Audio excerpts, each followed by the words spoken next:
بسم اللہ الرحمن الرحیم۔ آپ کو 120 صحابہ سے شرف نیاز حاصل ہوا، ان میں 70 شہدائے بدر بھی شامل ہیں۔ آپ کو حضرت حسن بن علی سے شرف بیعت حاصل تھا اور ان سے تعلیم بھی پائی، لیکن تحفہ کے مصنف لکھتے ہیں کہ آپ حضرت علی رضی اللہ تعالی عنہ سے بیعت تھے اور انہی کے خلفاء میں سے ہوئے۔ ابتدائی دور میں آپ جوہرات کی تجارت کرتے تھے، جس کی وجہ سے آپ کا نام حسن موتی بیچنے والا پڑ گیا۔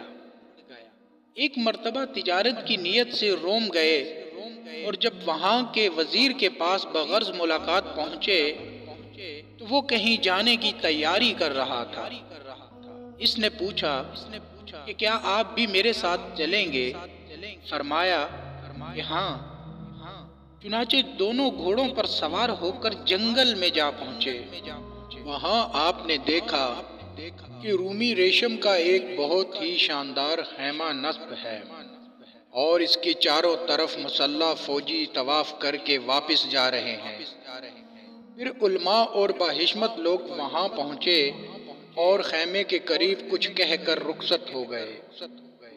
پھر حکماء و میر منشی وغیرہ پہنچے اور کچھ کہہ کر چل دیے۔ پھر خوبرو کنیزیں زرور و جواہر کے تھال سر پر رکھے ہوئے آئیں اور وہ بھی اسی طرح کچھ کہہ کر چلی گئیں۔ پھر بادشاہ اور وزیر بھی کچھ کہہ کر واپس ہو گئے۔ آپ نے حیرت زدہ ہو کر جب وزیر سے واقعہ معلوم کیا تو اس نے بتایا کہ بادشاہ کا ایک خوبصورت بہادر جوان بیٹا مر گیا تھا اور وہیں اس خیمے میں دفن ہے۔ چنانچہ آج کی طرح ہر سال یہاں تمام لوگ آتے ہیں۔ سب سے پہلے فوج آ کر کہتی ہے اگر جنگ کے ذریعے تیری موت ٹل سکتی تو ہم جنگ کر کے تجھے بچا لیتے، مگر اللہ تعالیٰ سے جنگ کرنا ممکن نہیں۔ اس کے بعد حکماء آ کر کہتے ہیں اگر عقل و حکمت سے موت کو روکا جا سکتا تو ہم یقیناً روک دیتے۔ پھر علماء و مشائخ آ کر کہتے ہیں کہ اگر دعاؤں سے موت کو دفع کیا جا سکتا تو ہم کر دیتے۔ پھر حسین کنیزیں آ کر کہتی ہیں اگر حسن و جمال سے موت کو ٹالا جا سکتا تو ہم ٹال دیتی۔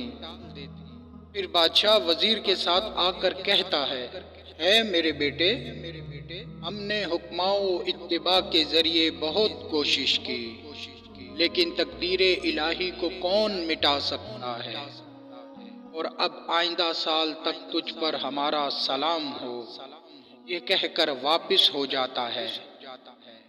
حضرت حسن نے یہ واقعہ سن کر قسم کھائی کہ زندگی بھر کبھی نہیں ہنسوں گا اور دنیا سے بیزار ہو کر فکر آخرت میں گوشہ نشینی اختیار کر لی۔ مشہور ہے کہ 70 سال تک آپ ہمہ وقت باوضو رہے اور اپنے ہم عصر بزرگوں میں ممتاز ہوئے۔